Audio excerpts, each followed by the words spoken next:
দেবীদাসী প্রথমে শ্রীল প্রভুপাদ গুরু মহারাজের শ্রী শ্রী রাধা মাধব নৃসিংহদেব পঞ্চরত্ন ভগবানের কাছে প্রার্থনা নিবেদন করি আজকের এই শুভ তিথিতে যে ভগবানের একজন ভক্তের আবির্ভাব ঘটেছে এবং কেশবের যে আবির্ভাব তিথি প্রকৃতপক্ষে সে আবির্ভাব তিথিতে আমাদের যিনি জগৎগুরু শ্রীল প্রভুপাদ সেই প্রভুপাদেরই আবির্ভাব তিথির দিনে কেশবের আবির্ভাব ঘটেছে। শ্রীল প্রভুপাদই আসলে ওনার যেমন সন্তানদেরকে আবির্ভাব পাঠান এবং সেই মহান দিনে শ্রীল প্রভুপাদ এরকম আরেকজন ভক্তের আবির্ভাব ঘটিয়েছেন।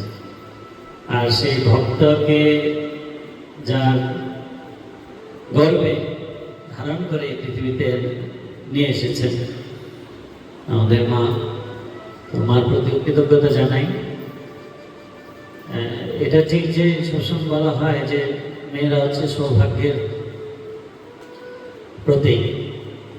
আমি যখন ইউনিভার্সিটিতে পড়াশোনা শেষ করি তখন আমি আসলে আমার ভাগ্যের উপর ততটা আমি বিশ্বাস করতাম না, কিন্তু আমি জানতাম যে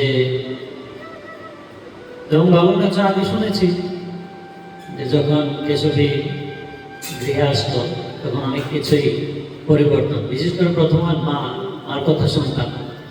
মা যেদিন থেকে বাড়িতে আসছে তো অনেক কিছুই পরিবর্তন। তো তারপরে কেশবী, তো সেই ক্ষেত্রে বাবুর যে পরম সম্পদ ছিল আসলে মায়েরও সম্পদ, সেই সম্পদকে আমাদের শাস্ত্রে বলা হয় যে দান করে দেওয়া হয়, কন্যাকে দান করে দেওয়া হয়। একজন পিতার কাছে কন্যা মানে পুত্রের থেকেও অধিক আদরের হয়। পিতামাতা সন্তানের প্রতি সবসময় সমান, কিন্তু পিতার কাছে কন্যার আদরটা আসলে একটু অন্যরকম হয়, ভিন্ন রকম। তো সেই পিতামাতা যখন সেই কন্যাকে দান করেন তো অনেক কিছু অনিশ্চয়তা থাকে। তো সেই প্রেক্ষাপটে আমারও ব্যক্তিগতভাবে সৌভাগ্য, এবং যদিও আমার ভাগ্যের প্রতি আমার বিশ্বাস ছিল না, কিন্তু ওর ভাগ্যের প্রতি আমার বিশ্বাস ছিল যে ভগবানের করুণায় তার নিজস্ব একটা ভাগ্য আছে। সেই ভাগ্যের কারণে হয়তো এই জীবনে আমরা যে যাত্রা শুরু করেছি এখানে অনেক উত্থান পতন, ভালো মন্দ অনেক কিছু থাকবে, তো তথাপিও সেই সহযোগিতা আমরা উত্তরণ করতে পারবো। তো কেশবীর ক্ষেত্রে আসলে ওরকম ভাবে তো আমরা আনুষ্ঠানিকভাবে কোনো মহিমা বলা হয় না, তথাপিও ব্যক্তিগতভাবে বলতে অনুভবের কথা যদি বলি, এটা অত্যন্ত সৌভাগ্যবান আমি ব্যক্তিগতভাবে। কেশবীর যে বিশেষ গুণটি আমি বলবো সেটা হচ্ছে কেশবী এবং বর্দা দুজনই বাবুর মতো সমান। যদিও অনেক সময় কেশবী দেখা যাবে বাহ্যগতভাবে হয়তো ছেলে মেয়ের সাথে একটু ইয়ে করছে, কথা একটু ইয়েতে বলছে, কিন্তু আমি মনোগতভাবে কখনোই জটিলতা পাইনি। এটা যেমন ঘরে নয় বাহিরেও নয়, এবং কারো জন্য কোনো সময় কোনো মানে জটিল চিন্তা ভাবনা আমি কখনো পাইনি। অনেক সময় আছে না যে কোনো বিষয়ে অনেক সময় ফ্যামিলিগতভাবেও কোনো কিছু হলে না হলে তো তার যে সরল মনোভাব যেটা বাবু ধারণ করতো আসলে, এবং এই সরলতা জড়িত বিশেষ একটা দিক যেটার কারণে আসলে সে ভক্তিত।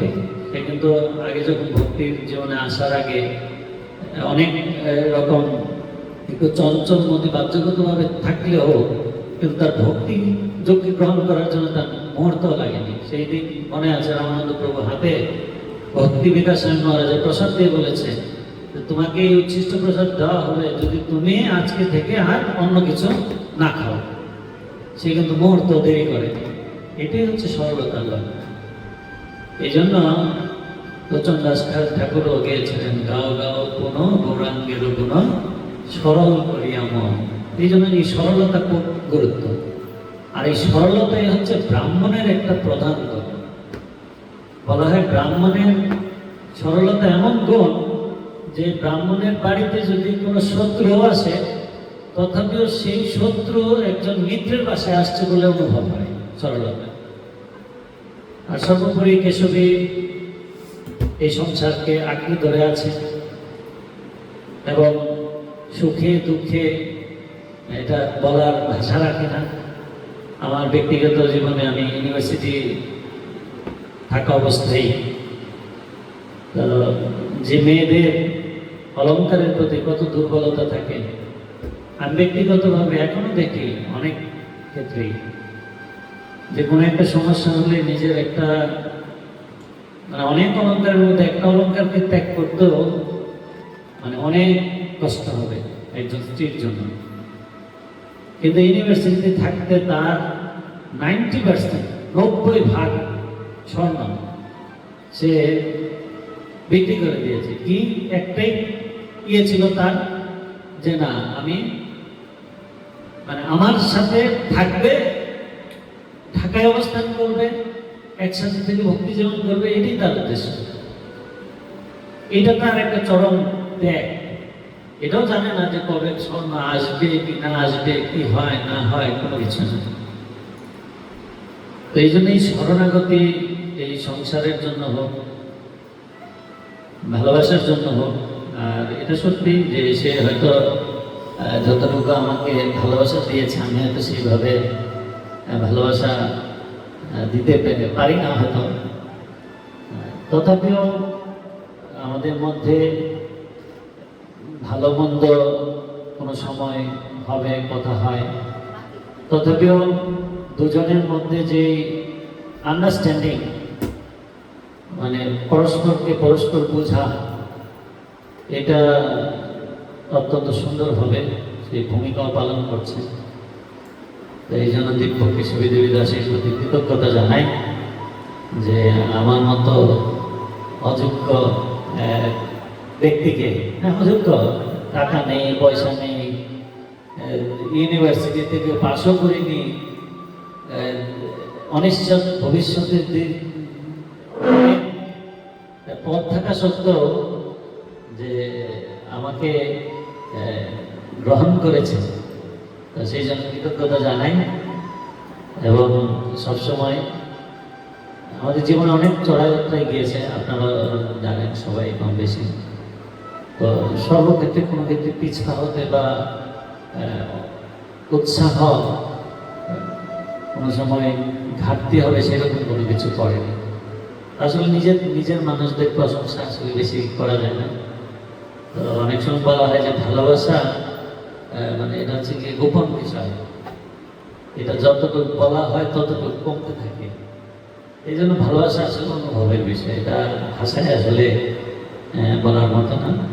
তো যাক, আপনাদের গুরুজনদের কাছে প্রার্থনা জানাই যেন আমাদের বাকিটা জীবন ভগবানকে আরো অধিক, এখন যে পরিমাণ আছে তার জন্য মানে অনেক অধিক গুণে অন্তিম সময়টা যেন যেখানেই থাকি একসাথে ভগবানের কেন্দ্র করে জীবনটা অতিবাহিত করতে পারি। আর আজকের এই জন্মদিনও আমার উৎসাহ থেকে কেশবীর উৎসাহ ছিল, যদি আমারই বা আয়োজন করা উচিত। আর কেশবীর জন্মদিন, এটা আমি অনেক সময় বলি যে বড়টার জন্মদিন করতে প্রত্যেক জন্মদিনে একটা বিয়ার অনুষ্ঠান থেকে বেশি তো জানেনি সবসময় থাকে। তো এরকম জন্মদিন আসলে রায় করাতে হয় না, রায় করাতে গেলে আমি আশেপাশে ওরকম দেখতাম না। তো বড়টার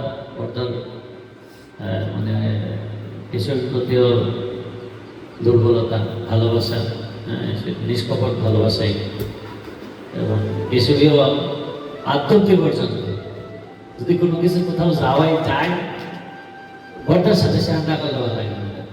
তো ফোনটা দিয়ে এই রোদটা আজকে এনে গেছে, বড় ওইটা কিনছে, বেসিক লাগাইছে, ওইটাও বড়টার কাছে না বললে মানে একটা নতুন ছোটখাটো জিনিস কিনলেও আগে ফোনটা বড়টার কাছে, মানে বড়টার কাছে না বললে মানে ভালো লাগে না। কোনো কিছু শেয়ার করতে গেলে, কোনো কিছু পাওয়া, কোনো কিছু না পাওয়া, কোনো কিছু দুঃখ পাওয়া, সুখ পাওয়া, বড়টার কাছে শেয়ার করে।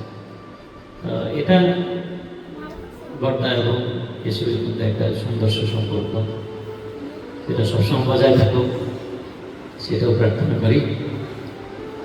হরে কৃষ্ণ কৃষ্ণ কৃষ্ণ হরে হরে, হরে রাম রাম রাম হরে হরে। শিল প্রভুপাদ কি জয়। সমাপনী বক্তব্য। হরে কৃষ্ণ।